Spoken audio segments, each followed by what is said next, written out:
되겠습니다. 자, 그래서 객관식 시험의 기본 요령, 위생관계법규 20문제죠. 사지선다입니다. 사지선다가 되고요. 근데 사실 우리가 위생관계법규가 제가 아까 여러분들이 저보다 더 먼저 잘 아신다고 하는 게 우리가 이제 우리 경남 같은 경우에는 교육청에 응시하시는 자격 요건이 다른 지역에 비해서 조금 더 까다롭죠. 일단 조리사 자격증, 뭐 기능장이나 기능사 자격증이 먼저 있어야 되고, 조리사 자격증이 있어야 되고, 그 다음에 2년 이상 또 현직에서 실무 경험이 있어야 되고, 그런데 조리사 시험 치실 때 요게 위생관계법규라 해가지고 법을 아마 그러니까 보니까 뭐 교재, 저도 시중에 나있는 교재를 한번 쭉 훑어봤더니 뭐 위생관계법규 파트가 있었습니다. 그러니까 여러분들 이미 한 번은 보셨습니다. 이제 물론 이제 그거는 시험 치고 나면 또 항상 머릿속에 다 깨끗하게 없어지고 하니까, 그죠? 하긴 하지만, 그래서 관계법규를 보셨기 때문에 이게 어떻게 시험 문제에 나온다는지는 대충은 압니다. 아예 전혀 모르시지는 않는 거죠. 다만 이게 이제 수험으로, 이제 20문제니까 더군다나 또 올해는 시험 과목이 바뀌었죠. 바뀌어가지고 원래 국어, 사회, 위생관계법규 이렇게 세 과목 하다가 갑자기 국어, 국사, 위생관계법규에다가 국어, 국사는 올 빼버리고 갑자기 사회가 들어가 버리니까요. 위생관계법규는 이제 남아 있는 건데 사실은 실무에서 하시려면 국어, 영어, 국사 이런 것들은 사실 필요 없습니다. 솔직히. 근데 다만 이제 뭐만 해가지고는 위생관계법규만 하면 이제 시험이 너무 한 과목으로 단출해지니까 이제 뭐 한번 넣어봤다가 국어도 한번 넣어봤다가 그죠. 국사는 또 그때 뭐 유행타라 그죠. 그래서 우리가 경남지방직은 국어, 국사 빼고 사회만 들으지만 또 경북 같은 경우는 국어 역시 국어, 국사 그다음에 위생관계법규 이렇게 이제 수업이 진행되기도 하니까 그래서 그런 부분이기 때문에 조리사 시험 치실 때 이미 물론 아주 부분적이기는 하지만 시험 문제를 한번 보신 적이 있죠. 그래서 그걸 물론 이제 근데 이게 우리가 왜 수업을 지금 최근 거로 들어야 되냐면 그때하고 지금하고 또 법이 상당히 많이 개정이 된 부분들이 있거든요. 또 바로 개정된 부분도 있고요. 바로 개정된 부분도 있고 우리가 수업하는 도중에 시험 치기 전에 5월 17일자로 개정된 법이 또 하나 있습니다. 그러니까 지금 현재는 그래서 우리 교재에는 지금 빠져 있는데 그러니까 위생관계법규, 식품위생법 이런 법들은 수시로 바뀌어오기 때문에 그래서 그런 것들을 제가 이제 자료를 취합해가지고 여러분들한테 좀 이제 업데이트 시켜서 해드리는 거니까 그래서 일단 20문제 객관식이기 때문에 잘 찍으면 되죠. 근데 그거의 기본 요령 이또 뭐 사실은 수험에서는 일반적으로 잘 알고 있는 기초적인 내용들입니다만 여러분들이 한 번 더 옛날 생각 다듬어가면서 그리고 그냥 요것만 밋밋하게 읽는 게 아니라 교재를 우리가 쭉 한번 보면서 어떤 부분이 중요한 것이다 이런 것도 이제 여러분들한테 일러드릴 테니까 자 그래서 먼저 첫 번째부터 볼까요? 법이라고 하는 게 개념이죠.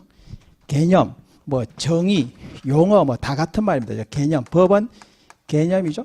그래서 법에서 가장 잘 등장하는 그리고 매일 항상 등장하는 주요 용어들을 우리가 개념을 정의를 내려놓은 거죠. 개념을 정의를 내려놓은 것이기 때문에 일단 시험 문제에서 가장 기본적이면서도 늘 잘 나오는 게 정의 파트입니다. 개념이죠. 식품이 뭐냐? 식품 첨가물은 어떤 거냐? 집단급식소는 뭐냐? 이런 것들을 각 조문마다 우리가 지금 일단 뭐 법조문 조금 다시 한번 확인하겠지만 총 5개의 법을 우리가 시험 과목에서 보고 있죠.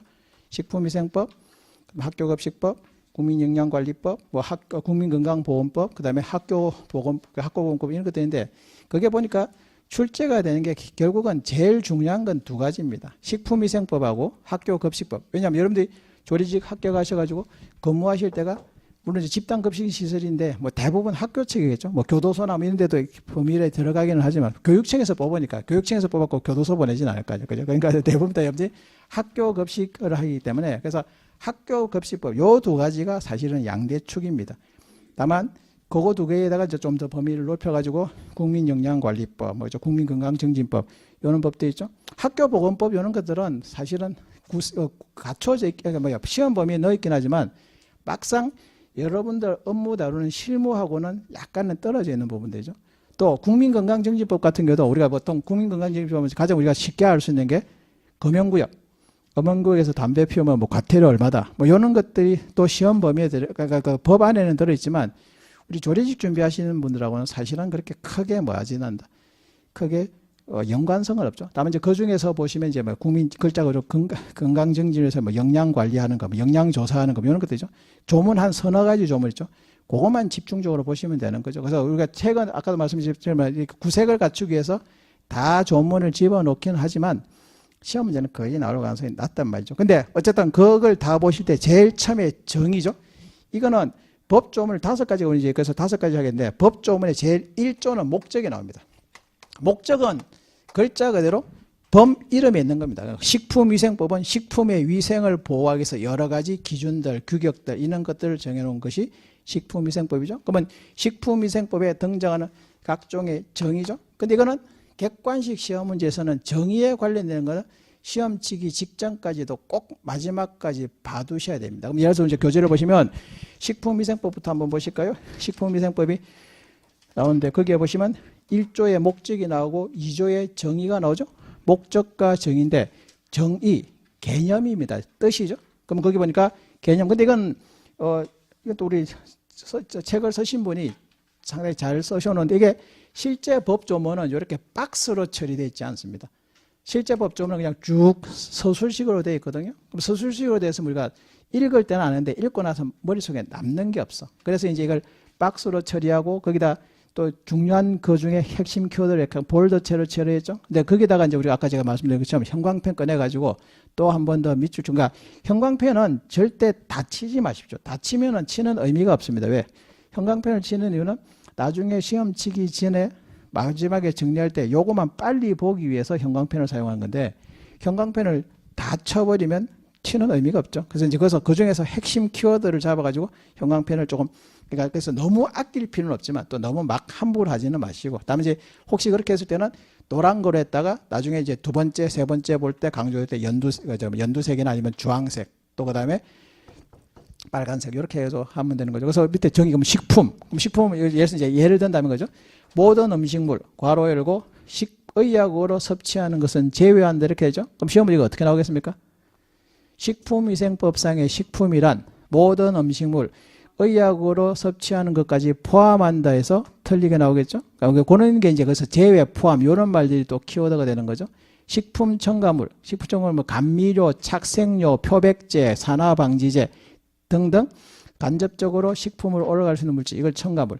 이런 식으로 이제 개념들이 쭉 나옵니다. 그래서 기구, 용기, 포장, 표시. 그러니까 이 말들은 앞으로 식품위생법 3조부터 계속 나오는데 반복적으로 등장하는 용어들이거든요. 그래서 시험을 공부하실 때 제일 기본적이면서도 가장 스탠다드면서 자주 나오는 게 요 용어, 정의 파트죠. 그래서 여기는 다 보셔야 됩니다. 시간이 좀 들더라도 자꾸 반복해서 보시고도 더군다나 이제 또 그중에서 또 특히 중요한 용어는 다음 페이지 넘겨보시면 집단급식소죠.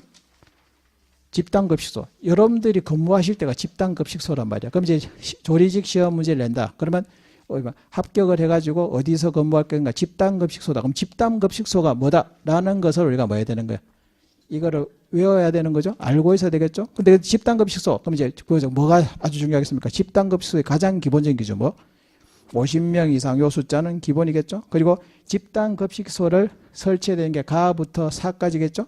그래서 기숙사, 학교, 병원, 사회복지시설, 산업체, 국가, 지자체, 공공기관, 그 밖에 후생기관이죠. 그럼 요 6가지를 외워야 되겠죠. 7가지네요. 7가지 외워야 되는데 그럼 이것도 그냥 외울 게 아니라 나름대로 이제 스토리를 만든 거죠. 학교에 기숙사가 있어.